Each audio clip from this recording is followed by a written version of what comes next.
Jadi apa sih yang dimaksud dengan listrik statis? Kemarin kan kalian belajar tentang listrik dinamis ya. Berarti kalau listrik dinamis itu listrik yang mengalir ya.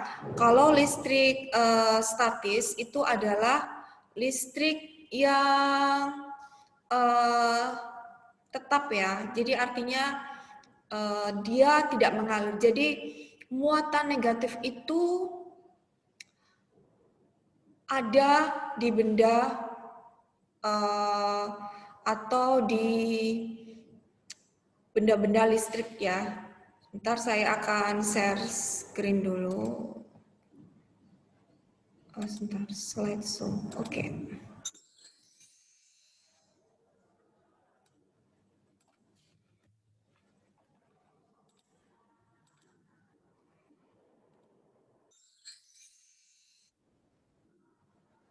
Ini disebutnya listrik tidak mengalir, walaupun ya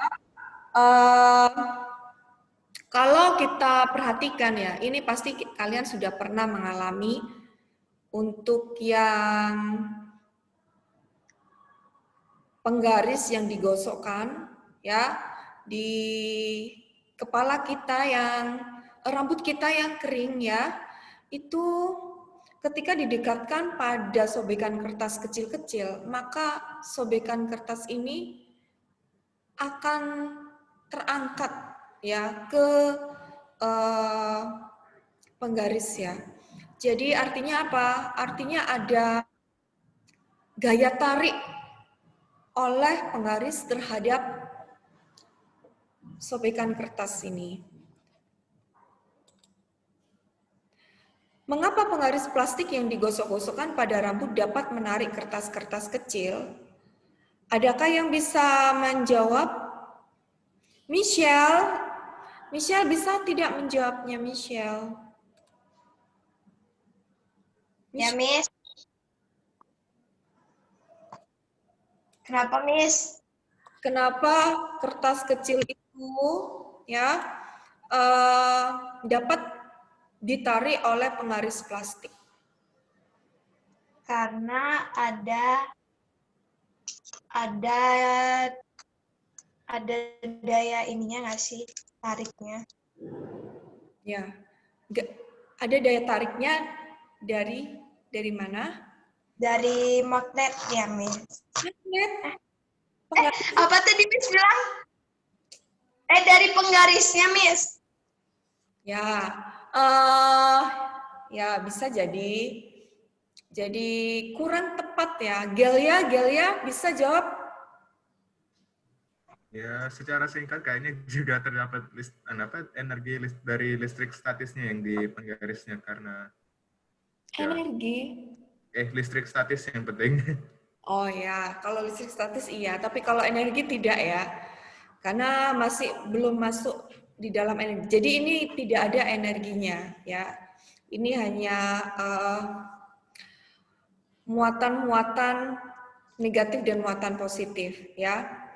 Untuk dapat menjawab pertanyaan di atas, kita perlu memahami tentang atom ya. Kita tahu bahwa atom itu adalah muatan netral.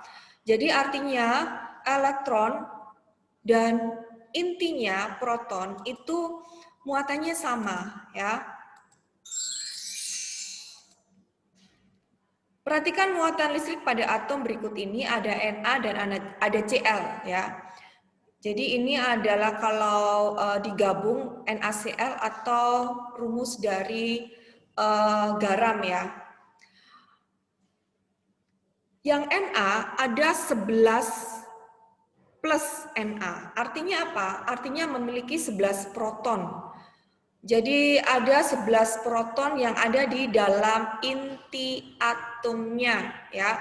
Sedangkan yang ada di luar yang mengelilingi inti atom itu adalah elektronnya ya.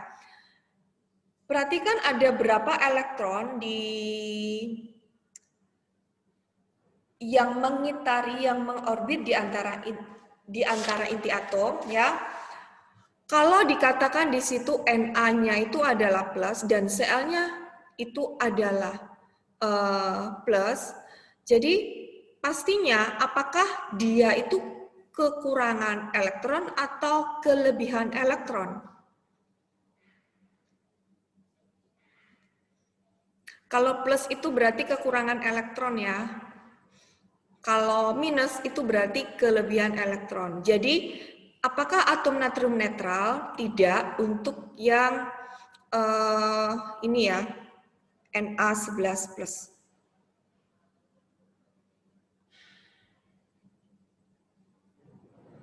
Jadi ada berapa kelebihan atau kekurangan elektron? Ya, jadi kalau dalam konfigurasi elektron Na+11 itu berarti 281. Kalau 281 ya, jadi kulit nomor 1 itu adalah 2, maksimal 2, kulit nomor 2 itu maksimal 8, kulit nomor 3 ini ternyata masih ada 1 elektron ya. Jadi 1 elektron. Kalau Cl ini ada 17 ya. Jadi 287 ya. Jadi ada di kulit pertama ada 2 elektron, kulit kedua 8 elektron, kulit ketiga ada 7 elektron ya. Supaya elektron itu dapat stabil, maka terisi dari Na yang kulit terluarnya angka 1 ya, jadi namanya NaCl. Jadi Na plus Cl minus ya. Jadi elektron Na yang 1 tadi di kulit terluar, di kulit nomor 3 itu masuk di Cl. Cl itu ada 7 elektron terluar ya.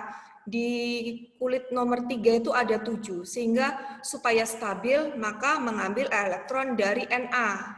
Sehingga jadilah senyawa NaCl dari unsur Na dan unsur Cl.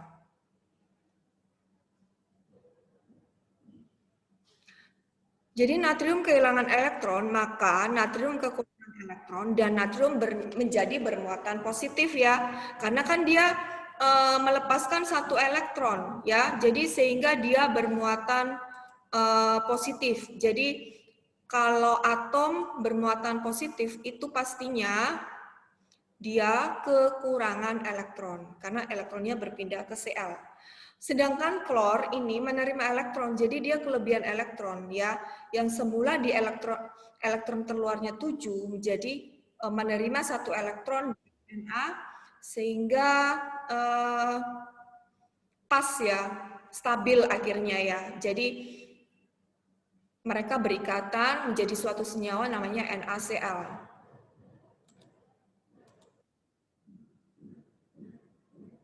Jadi kesimpulan, bila mana sebuah atom netral dapat menjadi bermuatan listrik. Nah ini ya, kenapa sebuah atom netral dapat menjadi bermuatan listrik? Ya, kan kita tahu kemarin namanya listrik dinamis itu adalah elektron yang berpindah atau elektron yang mengalir ya, mengalir. Kalau berpindah beda.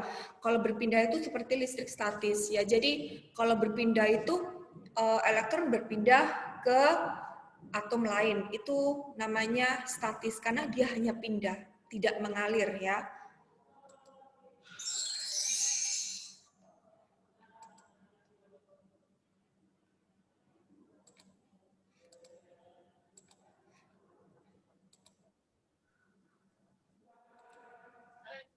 Jadi kesimpulan yang kita terima yaitu bila mana sebuah atom netral dapat menjadi bermuatan listrik ya. Sebuah atom netral dapat menjadi bermuatan listrik apabila elektronnya berpindah ke atom lain, ya kan? Ada berapa jenis muatan listrik?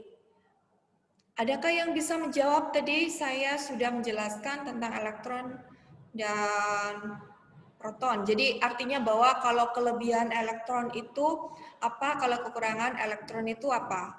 Ya, adakah yang bisa menjawab? Mungkin Yusi, ada berapa jenis muatan listrik? Muatan apa dan muatan apa? Hah? Apa, Miss?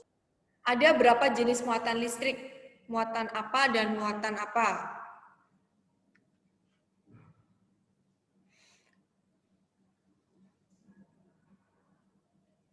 Gelia? Yang positif, negatif, sama netral kan? Hanya positif dan negatif saja. Positif, negatif aja. Karena aliran listrik itu kan negatif yang mengalir kan. Jadi listrik itu terjadi karena aliran elektron ya, bukan aliran proton. Karena di dalam atom itu yang terluar dan sangat tidak stabil itu kan elektron. Kalau proton itu kan sangat stabil karena proton itu ada di dalam inti atom. Ya, bila atom kehilangan elektron, maka atom tersebut akan kekurangan elektron dan menjadi bermuatan listrik jenis apa? Adakah yang tahu? Bila atom kehilangan elektron, maka atom tersebut akan kekurangan elektron dan menjadi bermuatan listrik jenis apa? Yusi,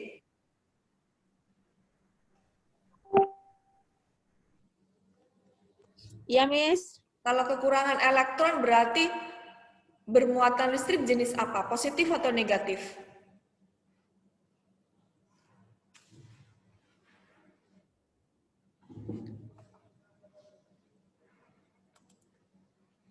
Bermuatan listrik negatif atau bermuatan listrik positif?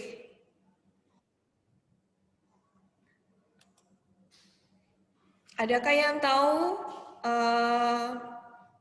Positif. Iya, positif.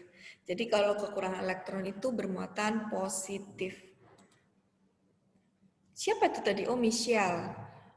Michelle yang... Oh, iya, Miss.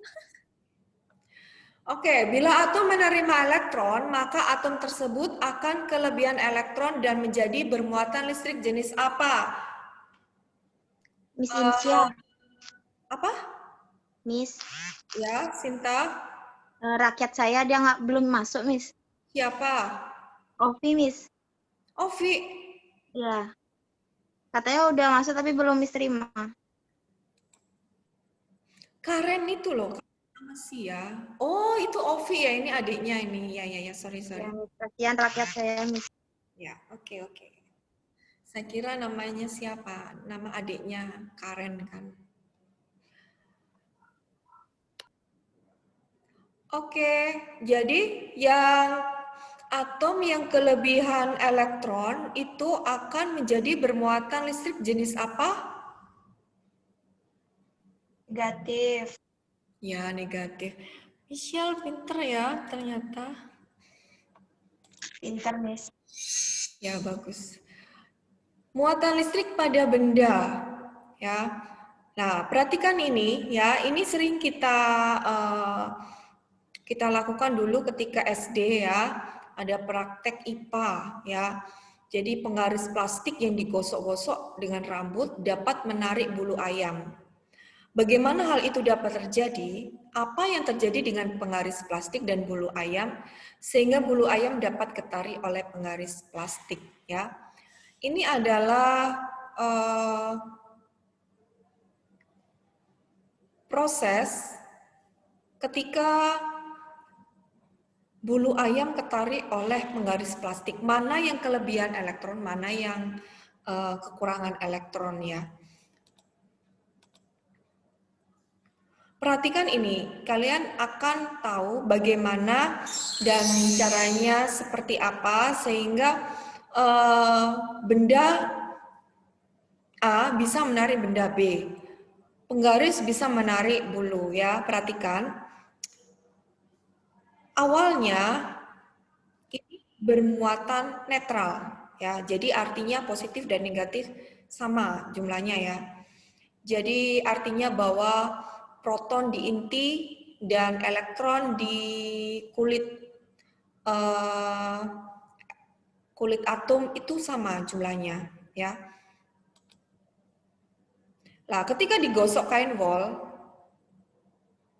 maka ternyata plastik itu kelebihan elektron ya.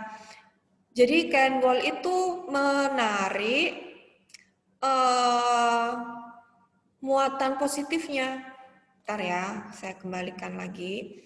Perhatikan ini.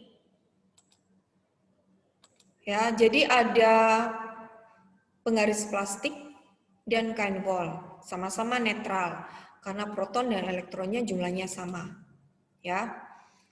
Ketika penggaris plastik itu digosok oleh kain wol, ya, maka yang terjadi adalah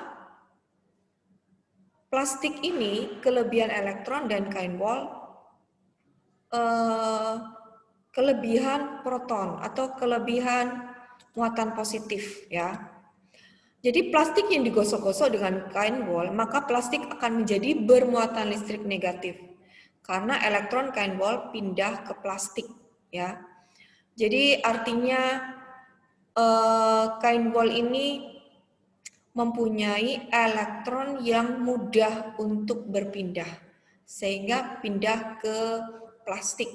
Plastik semakin banyak elektronnya.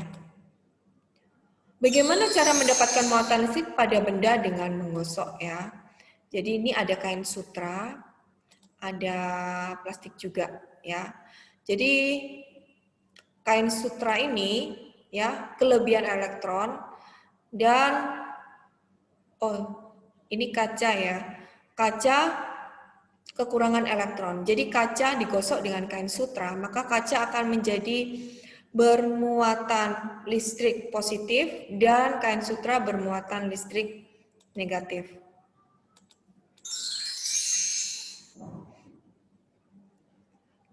Nah, bagaimana dengan kaca dengan kaca? Kaca dan kaca. Jika ini dianggap netral, ya. Muatan sejenis bila didekatkan saling tolak-menolak untuk positif dan positif, ya.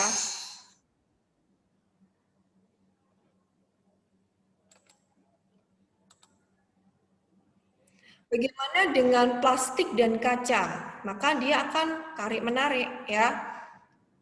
Jadi muatan tidak sejenis bila didekatkan saling tarik-menarik. Nah, ini masuk di dalam hukum Coulomb. Jadi hukum Coulomb ini adalah berkaitan dengan gaya tarik-menarik antara benda yang bermuatan, ya. Perhatikan Q1 dan Q2. Q1 dan Q2 itu sama-sama bermuatan positif. Pastinya akan terjadi gaya tolak-menolak. Lah, untuk hukum Coulomb ini menghitung berapakah gaya tolak-menolaknya. Memang kita tahu bahwa pasti tolak-menolak, tetapi berapakah gaya tolak-menolaknya ini masuk di dalam rumus hukum Coulomb, ya. Jadi benda, dua buah benda, ya, kalau didekatkan itu akan tarik-menarik kalau berlawanan muatan. Tolak-menolak kalau sama muatannya, ya. Semakin jaraknya semakin dekat, maka gayanya akan semakin besar, ya. Kalau misalnya F-nya itu besar, maka gayanya jaraknya itu kecil dan muatannya besar, ya. Perhatikan untuk yang muatan positif dan negatif di bawah, ya kan? Itu akan saling tarik-menarik, ya. Jadi jarak ini menentukan gaya tarik-menarik dan gaya tolak-menolak. Apabila dianggap bahwa muatannya itu konstan, ya. Jadi semakin kecil gayanya, maka jaraknya semakin besar, ya. Artinya apa? Bahwa jarak yang semakin lebar, gayanya semakin kecil. Jadi ini ya berlawanan, ya. Besar gaya tarik atau tolak antara muatan sebanding dengan besar muatannya, ya. Tetapi berbanding terbalik dengan kuadrat jarak antara kedua muatan, ya. Jadi F ini adalah hukum kolom atau gaya kolom sama dengan K. K itu konstanta atau ketetapan dikali Q1 dikali Q2 per R kuadrat. Q itu adalah muatan, ya. Jadi artinya muatan listriknya ada berapa kolom. Jadi gaya kolomnya itu ada berapa, ya. Tapi dia berbanding terbalik dengan kuadrat jaraknya. Jadi kuadrat jarak antara kedua muatan. Contoh perhatikan di sini, ya. Dua buah benda masing-masing bermuatan listrik 3 mikrokolom, ya. Biasanya untuk listrik statis ini muatan itu dalam bentuk mikro, ya. Jadi mikro itu 10 pangkat minus 6 kolom, ya. Dua buah benda masing-masing bermuatan listrik 3 mikrokolom dan minus 2 mikrokolom, berarti dia berbeda muatan yang terpisah sejauh 10 cm. Bila ketetapan kolom 9 kali 10 pangkat 9 Newton meter kuadrat per kolom kuadrat, berapakah besar gaya tarik antara kedua muatan? Jadi ini adalah K, ya. 10 cm ini adalah jarak R. 10 cm harus dijadikan meter. Jadi 10 cm pangkat 10 kali 10 pangkat minus 2, ya. Dari sentimeter ke meter itu kan berarti naik 2 kali, berarti 10 pangkat minus 2.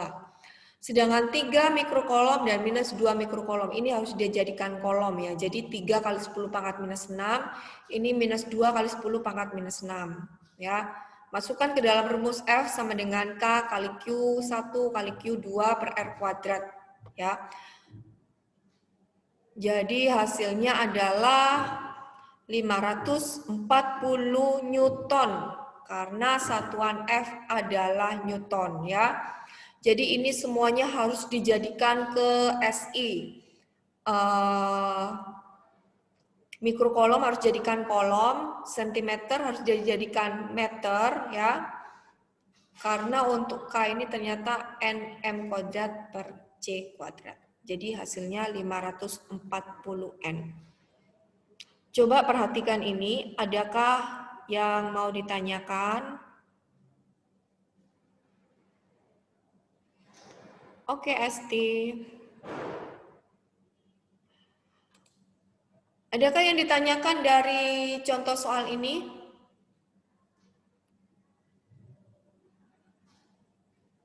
Tidak ada, ya. Nanti kita akan masuk latihan soal. Ini adalah contoh soalnya. Oke, sekarang perhatikan untuk yang selanjutnya medan listrik, ya. Jadi yang tadi itu adalah gaya listrik, gaya tarik menarik atau gaya tolak menolak listrik statis, ya. Karena apa? Ada gaya tarik dan gaya tolak menolak karena berbeda muatan dan sama muatannya. Sekarang medan listrik. Medan listrik itu adalah daerah yang masih dipengaruhi oleh gaya listrik, ya. Jadi ruang di sekitar muatan listrik yang masih dipengaruhi oleh gaya listrik, ya. Benda uji bermuatan listrik Q diletakkan di dekat, nah ini perhatikan, benda uji Q, listrik Q, diletakkan di dekat benda bermuatan listrik Q besar. Jika benda uji mendapat gaya, maka tempat di mana benda uji berada di dalam medan listrik, benda bermuatan Q. Ya, jadi perhatikan, ini ada positif, ini ada positif. Ini Q besar, ini Q kecil. Ya, ini saya kasih apa tuh namanya lingkaran besar, artinya ini sebagai titik acuan. Dan ini kecil, ya. Pastinya yang bisa berpindah itu adalah muatan yang kecil kan. Makanya ini saya kasih huruf Q kecil, ya. Jadi Q kecil ini akan tertolak keluar dari medan listrik ini, ya, karena jaraknya, ya. Tetapi lihat Q kecil yang ada di bawah ini, ya, ini jauh dari Q besar. Maka gaya yang mempengaruhi Q kecil ini sangat kecil karena tadi kan saya sudah jelaskan bahwa gaya itu dipengaruhi oleh jaraknya kan. Jadi berbanding terbalik. Jadi kalau misalnya jaraknya besar, maka gayanya kecil. Semakin jauh letak benda uji dari benda bermuatan Q, maka gaya pengaruhnya semakin kecil sehingga kuat medan listriknya semakin kecil. Jadi kuat medan listriknya semakin kecil karena apa? Karena muatannya itu, karena gayanya itu ini ya dipengaruhi oleh jaraknya yang lebar ya. Jadi kalau jarak lebar pasti gayanya kecil. Dan ini adalah garis-garis gaya listrik ya, perhatikan. Ini biasanya ada, saya sudah 2 kali melihat di soal USBN. Ya. USBN 2 tahun lalu, USBN bersama ya. Jadi untuk arah garis gaya listrik muatan positif itu arahnya keluar. Arah vektornya atau arah garis gayanya itu keluar ya. Jadi meninggalkan muatan. Untuk yang negatif, arah garis gaya listrik muatan negatif itu masuk ya menuju muatan ya. Jadi ini hafalkan untuk medannya, medan listrik sebagai garis-garis gaya listrik ya. Jadi kalau positif dia itu menuju ke arah luar, kalau negatif dia menuju ke arah dalam ya. Pola garis gaya listrik pada 2 muatan yang berdekatan ya, itu tadi kalau 1 muatan saja. Jadi kalau misalnya ada 2 muatan yang berdekatan, perhatikan yang positif itu akan masuk ke muatan negatif masuk ya. Sedangkan kalau misalnya muatannya sama, ya, itu akan sama-sama tolak menolak. Nah, ini tolak menolak, ya. Atau negatif dengan negatif itu saling tolak menolak. Tapi dia masuk ya. Tapi sama-sama kelebihan elektron. Kuat medan listrik, benda bermuatan listrik Q didekatkan benda uji bermuatan Q kecil berjarak R ya. Tadi saya sudah jelaskan tadi, medan listrik besar itu dipengaruhi oleh jarak dari bendanya. Jadi kalau misalnya bendanya semakin jauh, maka kuat medannya pasti kecil. Makanya rumusnya adalah E kuat medan itu sama dengan F per Q. Jadi F itu adalah gaya listrik statis dibagi dengan Q. Q itu adalah muatan dalam benda itu, ya. Jadi ini rumusnya ya. F-nya itu kita masukkan rumus F sama dengan K Q1 kali Q2 per R kuadrat. Masukkan ke rumus ini, ya, F ini. Jadi ini adalah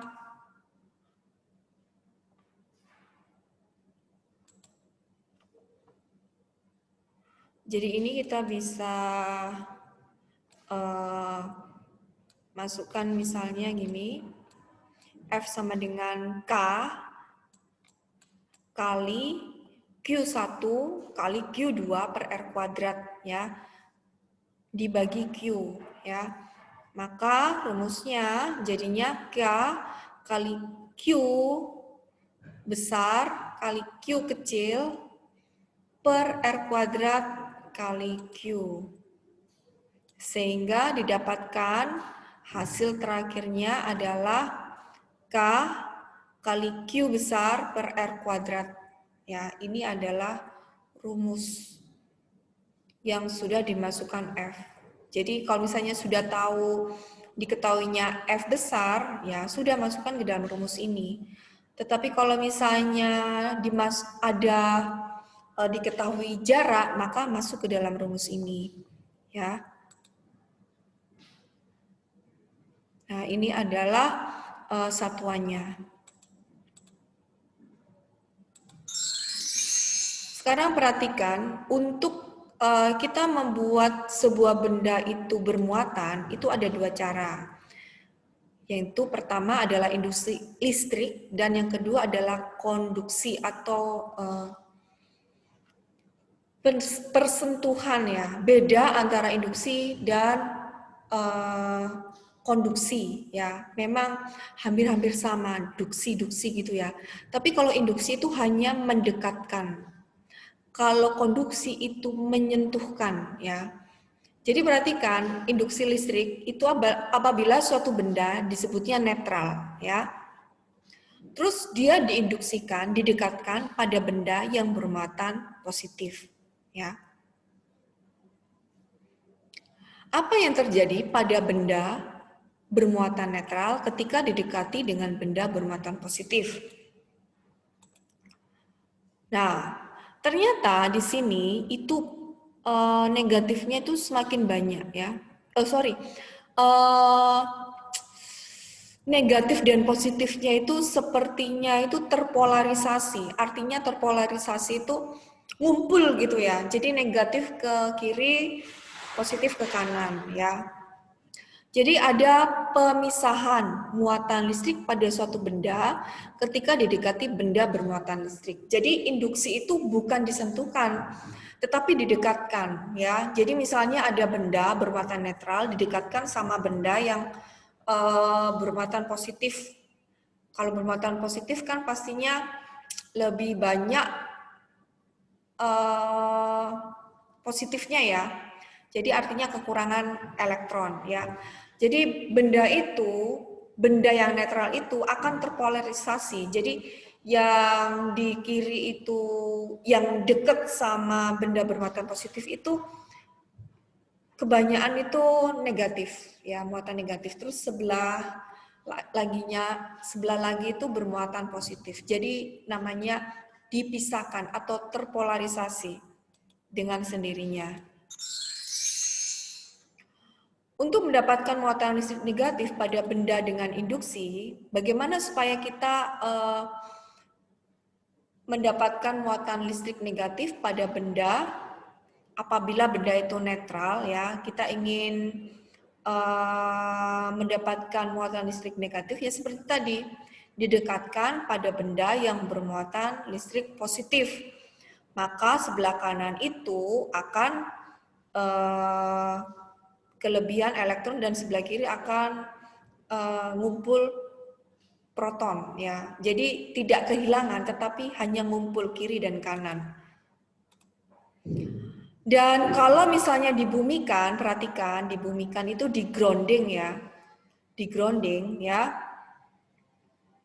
Benda netral bila diinduksi dengan benda bermuatan positif akan menjadi bermuatan negatif lah. Karena tadi kan di grounding.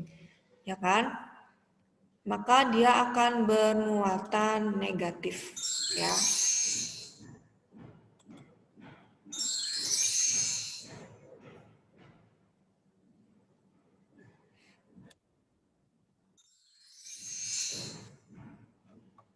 Juni itu siapa ya? Ada lagi satu ini yang belum masuk ya, tunggu ya. Oke. Mendapatkan muatan listrik positif pada benda dengan induksi lah. Ini bagaimana cara membuat benda itu bermuatan listrik positif dengan cara induksi, ya. Nah, benda yang netral itu kita dekatkan dengan benda yang bermuatan listrik negatif, ya. Jadi yang negatif-negatif itu akan turun ke bumi, ya. Jadi yang positif ini yang akan tetap berada di tempatnya. Jadi grounding itu artinya mengalirkan muatan negatif ke bumi. Sehingga benda yang bermuatan netral itu kelebihan proton atau kekurangan elektron sehingga bermuatan positif. Nah, kalau misalnya benda netral itu diinduksi dengan benda bermuatan negatif akan menjadi bermuatan positif ya. Jadi kalau misalnya kesimpulannya itu ya, muatan yang terinduksi berlawanan dengan jenis muatan benda yang menginduksi. Jadi misalnya gini, kalau misalnya benda yang menginduksi itu positif, maka hasilnya pasti negatif. Kalau misalnya yang menginduksi itu negatif, maka hasilnya bendanya itu positif. Itu kesimpulannya. Nah, sekarang mendapatkan muatan listrik negatif pada benda dengan menyentuhkan lah. Kalau menyentuhkan berarti bersentuhan atau kena bendanya ya. Kalau tadi kan cuma didekatkan, tidak menyentuh. Nah, kalau ini menyentuh. Kalau menyentuh itu namanya konduksi ya. Perhatikan, ini menyentuh ya, menyentuh maka apabila sebuah benda netral ya disentuhkan dengan benda yang bermuatan negatif, maka yang terjadi adalah positif dan negatifnya itu yang mana yang lebih banyak? Negatif ya. Jadi negatif yang dari benda yang disentuhkan itu akan masuk ke benda netral ya. Jadi kalau yang ini ada perpindahan elektron dari benda yang disentuhkan ya. Jadi kalau misalnya ini benda yang disentuhkan negatif, pasti benda netral tadi bermuatan negatif juga. Itu kalau bersentuhan ya. Sama juga yang bermuatan positif ya. Oke. Alat yang digunakan untuk mengetahui muatan listrik pada benda ini adalah namanya elektroskop ya. Jadi di atas ini kepala elektroskop ada konduktor, ada daun elektroskop, ada dinding kaca. Jadi kalau misalnya di atas ini diberikan suatu muatan, muatannya adalah muatan positif ya, maka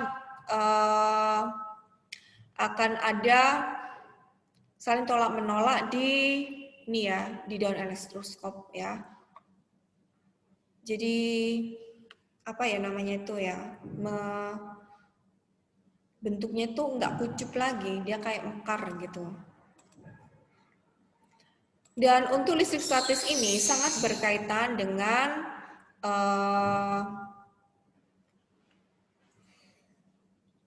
penangkal petir ya. Jadi kenapa kita belajar tentang listrik statis? Karena di dalam listrik statis kita bisa belajar tentang cara kerja penangkal petir ya.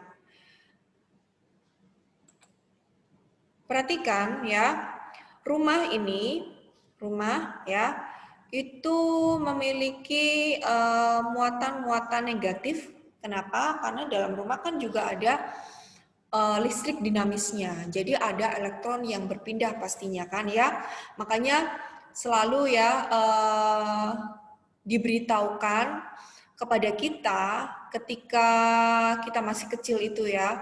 Kalau ada petir dan ada hujan turun, maka disuruhnya sama orang tua kita untuk mematikan listrik. Sorry, bukan mematikan listrik. Mematikan TV ya. Karena apa? Karena listrik yang ada di dalam rumah kita itu termasuk listrik dinamis yang bisa mengundang elektron dari awan yang bermuatan ion negatif itu untuk menyambar rumah kita. Makanya biasanya aliran-aliran ini dimatikan supaya tetap ya. Untuk rumah-rumah yang tinggi itu harus ada penangkal petir karena dia bisa menginduksi awan di atas yang bermuatan negatif ya. Makanya awan-awan yang mengandung petir itu biasanya bergesekan dengan udara-udara yang kering ya, sehingga dalam perjalanannya dia bermuatan listrik negatif ya. Nah, ini adalah awan yang bermuatan negatif ya. Karena proses induksi ya, maka akan menyambar rumah yang terdapat aliran listriknya ya.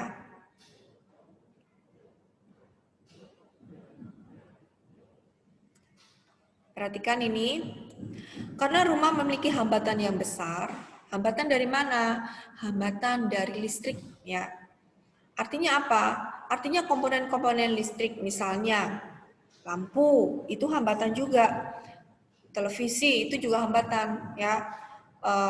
Misalnya kita memakai rice cooker itu juga hambatan ya, itu hambatan dalam ya.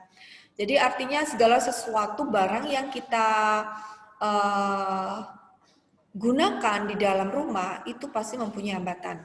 Karena rumah memiliki hambatan yang besar, maka ketika dilewati elektron dalam jumlah yang besar di dalam awan ini yang kebanyakan adalah benda bermuatan negatif, ya, maka rumah akan mengalami kerusakan. Jadi artinya rumah tersambar petir, ya. Oke, jadi supaya tidak tersambar petir harus bagaimana? Harus ada penangkal petirnya, ya. Penangkal petir itu adalah bahan konduktor, ya, yang bisa mengalirkan aliran muatan negatif ke tanah, ya. Karena tanah itu sebagai reservoir atau penampung muatan negatif, ya. Bukan penampung muatan positif, tetapi penampung muatan negatif. Jadi kalau misalnya ya ada petir di atas, ya petir itu kan artinya dia mengalirkan muatan negatif secara cepat ya, kilat namanya ya, secara kilat. Kalau misalnya tidak digroundingkan ke tanah, maka muatan negatif itu akan merusak rumah ya. Jadi rumah ini akan rusak atau terbakar ya. Jadi terbakar. Jadi kalau misalnya ada penangkal petir, pastinya muatan negatif dari awan ini langsung mengalir ke konduktor, langsung ditanahkan, digroundingkan ya. Sehingga tidak akan mengalami kebakaran pada rumah ya. Walaupun rumah itu sangat tinggi, jadi harus ada penangkal petirnya seperti gedung-gedung tinggi itu. Nah, ini adalah generator Van de Graaff. Kalian kalau misalnya masuk di dalam ini ya, ruangan sains ada generator Van de Graaff. Biasanya ada di universitas-universitas ya, di lab fisika itu ada generator Van de Graaff. Jadi generator Van de Graaff ini adalah mesin pembangkit listrik statis yang sangat besar. Jadi artinya apa? Bahwa untuk membangkitkan listrik statis itu kita bisa menggosokkan sabuk karet pada logam. Ya nih, sabuk karet pada logam. Ya. Jadi generator Van de Graaff itu adalah mesin pembangkit listrik statis. Jadi perhatikan ya, ini adalah bola konduktor. Ya, ini politen, ini logam, dan ini adalah sabuk karet. Ya. Jadi pada saat kita putar nih ya, logamnya, putarannya, maka sabuk karet ini akan menjadi bermuatan negatif. Dan yang di sini akan bermuatan positif. Dan bermuatan positif ini akan dinetralkan oleh muatan negatif dari tanah yang naik ke sabuk karetnya. Ya. Sehingga bola konduktor itu bermuatan negatif. Makanya ketika kita memegang bola konduktor itu, rambut kita itu akan naik ya. Naik semuanya karena bermuatan negatif ya. Jadi prinsip kerja generator Van de Graaff ini adalah gesekan antara silinder logam dengan sabuk karet yang menghasilkan muatan listrik negatif pada sabuk karet dan muatan negatif dialirkan ke bola konduktor. bola konduktor akan bermuatan negatif yang sangat besar ya. Jadi gesekan antara politen dengan sabuk karet menyebabkan sabuk karet menjadi bermuatan positif ya. Karena sabuk karet yang bermuatan positif itu dihubungkan dengan bumi, maka elektron dari bumi itu menetralkan muatan positif dari sabuk karet ya. Oke, anak-anak, sekilas adalah kita belajar tentang listrik statis ya. Jadi kita sudah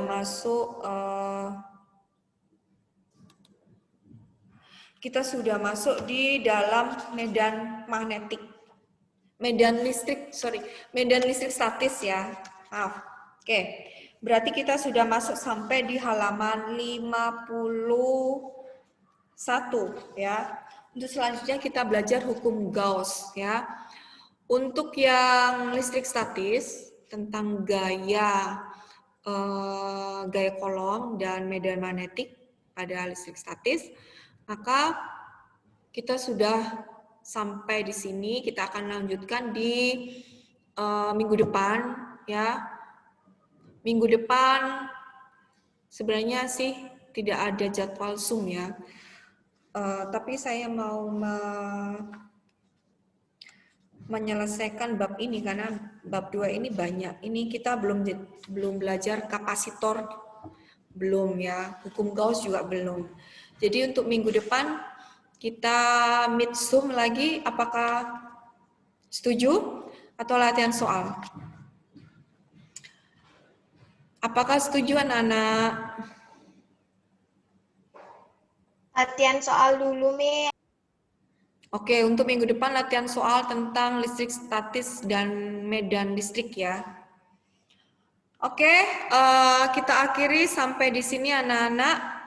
Sudah 1 jam kita belajar tentang listrik statis dan medan listrik statis ya. Oke, terima kasih untuk yang sudah join ya, yang tidak bisa join dan belum join mungkin saya menanyakan ke wali kelasnya kenapa tidak hadir ya. Oke. Minta tolong untuk buka kameranya, buka videonya. Kita akhiri pembelajaran kita pada hari ini. Dan saya minta tolong, minta bantuannya untuk pimpin doa. Pimpin doa selesai ya. Jerry, Andre, Stephen, Jewong, Fanya, Sarah, Shani, Gilbert, Esti, Kenas, El, Amel, Andi, Livia. Dibuka videonya. Saya minta bantuannya untuk Amel. Amel mana Amel? Amel pimpin doa. Oke, Miss. Kedengaran suara saya, Miss? Ya, sudah. Teman-teman, mari kita berdoa.